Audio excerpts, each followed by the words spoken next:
Long hedge using stock futures. देखिए मैंने आपको जब मैंने फर्स्ट चैप्टर में आपको करा रहा था तभी मैंने आपको एक चीज समझाई थी। हेजिंग का मतलब होता है आपको प्राइस को लॉक करना है। आप चाहते हो कि आपका जो भी कॉस्ट हो, कॉस्ट वहीं पर रुक जाए, जो भी कॉस्ट आप सोच रहे हो। तो उसके लिए मैंने आपको एक एग्जांपल बताया था कि आपका जो भी भविष्य में काम है, आपको जो भी करना है, आपको सेम चीज आज कर लेनी है। सपोज मुझे कॉपर की रिक्वायरमेंट है, तो अगर मुझे कॉपर की रिक्वायरमेंट आज से 3 महीने बाद है तो मैं आज ही कॉपर फ्यूचर्स में खरीद के रख लूंगा। तो अगर मैंने खरीद के रखा है यानी आई वेंट लॉन्ग, तो ये कहलाएगा लॉन्ग हेज। शॉर्ट हेज क्या होता है? जब मैं बेचकर काम करता हूं। क्रॉस हेज क्या होता है? जब मुझे सेम प्रोडक्ट अवेलेबल नहीं होता, मैं उससे मिलते जुलते प्रोडक्ट से काम चलाता हूं। तो long hedge using stock futures अब आपके लिए समझना बहुत आसान होगा, बहुत जल्दी जल्दी आप समझ पाओगे। लॉन्ग हेज में आप फ्यूचर्स को परचेज करोगे, और ये आपको किसके लिए हेल्प करेगा? जब भी कोई भी स्टॉक की प्राइस राइस होगी, इसके पहले कि आपने कोई स्टॉक को खरीदने का सोचा है, उससे आपकी मदद करेगा। अब आप एक चीज सोचिए, सपोज मार्केट अभी गिर रहा है और आपको लग रहा है कि मार्केट कभी भी घूम सकता है, और मैं अपने पूरे पैसे नहीं फंसाना चाहता हूं, लेकिन मैं पोजीशन भी लेना चाहता हूं, ताकि अगर ये मार्केट यहां से घूम जाए तो मेरी पोजीशन बनी रहे, मैं रेस्ट ऑफ द मनी में बाद में देके स्टॉक की डिलीवरी ले लूंगा। तो आप क्या करोगे? फ्यूचर्स बाय करके बैठ जाओगे। अब जब भी प्राइस ऊपर की तरफ जाएगी, you are covered. So that is your long edge. ठीक है। आप एग्जांपल देखिए, 1500 शेयर एबीसी लिमिटेड के आप खरीदना चाहते हो, अभी 455 चल रहा है। फ्यूचर्स कॉन्ट्रैक्ट मार्च का जो है वो 457.30 चल रहा है। आप सोच रहे हो कि मैं पूरा पैसे देके स्टॉक लूं या फ्यूचर्स लेके खरीद लूं। तो आपको अगर लगता है कि स्टॉक बढ़ सकता है तो आप क्या करोगे? आप लॉन्ग पोजीशन ले लोगे ईबीसी लिमिटेड फ्यूचर्स पे। तो ये हो गया आपका लॉन्ग हेज। सिनेरियो वन क्या क्या हो सकता है? पहला सिनेरियो ये कहता है कि आपने स्टॉक का प्राइस 1500 था, इंटू 520। ठीक है, सॉरी 520 प्राइस था, लॉट साइज 1500 था, तो 7,80,000 रुपए आपने दिए। फ्यूचर्स प्राइस 521 था, तो आपकी कॉन्ट्रैक्ट वैल्यू तो हो गई 781,800। ठीक है। तो अब आप एक चीज सोचिए, गेन कितना हुआ? गेन कितना हुआ? आपने खरीदा था 457 पे पिछली स्लाइड में, वो हो गया 521.20, तो 95,850 आपका गेन हुआ। अब आप एक चीज सोचिए, अब आप एक चीज सोचिए, आपको आपको गेन हो गया इतना। अगर आपने हेज नहीं किया होता तो आपको खरीदना पड़ता 520 पे, कितने शेयर? 1500, तो देने कितने पड़ते? 780। अभी भी 780 दोगे, लेकिन जब आप 780 दोगे तो आपको ये जो फ्यूचर्स में बाय करके गेन हो चुका है उसको भी तो आप फैक्टर इन करोगे।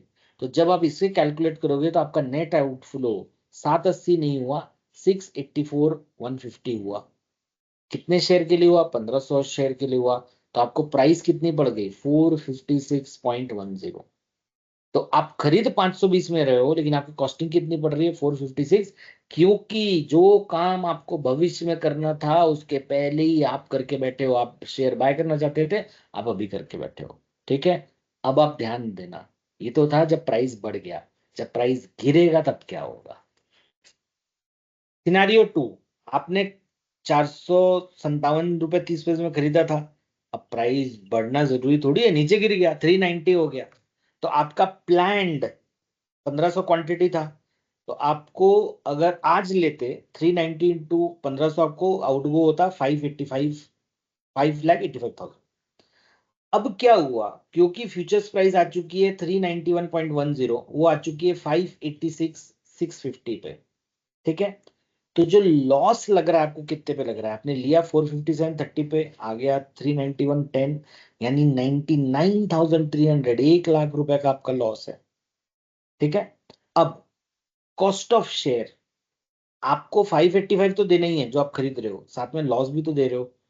कुल मिला के 684,300 दिया। कितने शेयर के लिए दिया? 1500। प्राइस घूम फिर के कितनी आ गई? 456.20। तो अब आप इसको ऐसे समझो, चाहे प्राइस ऊपर जाए चाहे प्राइस नीचे जाए, आपकी कॉस्टिंग 456 के आसपास आ रही है, ठीक, जो कि प्राइस चल रहा था उस समय जब आप इसे हेज करने के लिए गए थे। तो हेज करने से फायदा नहीं होता। आप अपनी प्राइस को लॉक करना चाहते हो और आप कहते हो ऊपर जाए नीचे जाए मुझे फर्क नहीं पड़ना चाहिए, मैं कंसंट्रेट किसी और चीज पे करूंगा, मुझे इस पे कंसंट्रेट करने की जरूरत नहीं है, ठीक।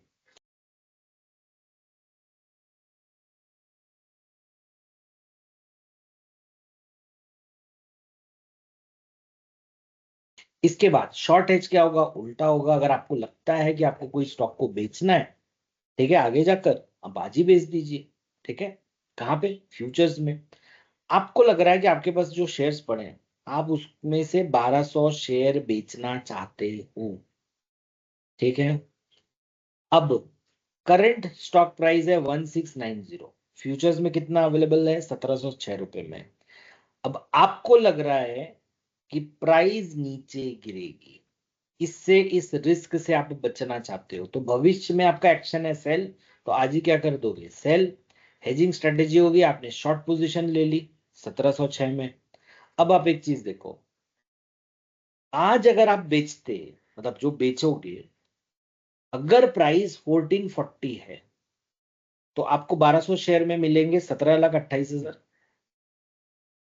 फ्यूचर प्राइस, फ्यूचर्स प्राइस जो इसी क्वांटिटी का होगा 17,29,000। आपको गेन कितना हो रहा है बेच के, 1706 में बेचा, 1441 आ गया, तो आपको गेन हो रहा है 3,18,000 रुपए का। तो आपको पैसे मिलते 1728, अब कितने मिलेंगे, 1728 तो मिलने ही मिलने हैं, प्लस ये 3 लाख का गेन, टोटल गेन हो गया 20,46,000। 1200 शेयर हैं तो आपको प्राइस पड़ी 1705, तो आपने लॉक कर दिया था वो प्राइस। समझिए, ये अगेन एग्जांपल है जहां पे आपको प्रॉफिट हो रहा है।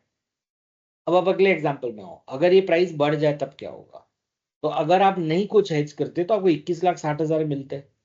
अब क्या हो रहा है, आपका लॉस हो जा रहा है 1706 माइनस 1802, यानी 1,15,200 का तो लॉस है। तो 21,60 जो मिल रहा है उसमें माइनस करना पड़ेगा मुझे 1,15 को, तो आ गया 20,44,800 रुपए। अब सेलिंग प्राइस कितनी निकल के आ रही है, 1704।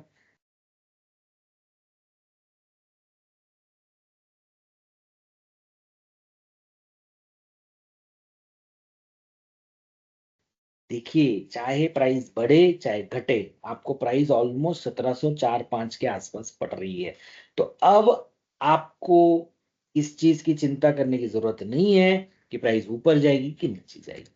तो जब आप बाय करके हेज करते हो तो लॉन्ग हेज, जब सेल करके हेज करते हो तो वो क्या कहलाएगा, शॉर्ट हेज, ठीक है।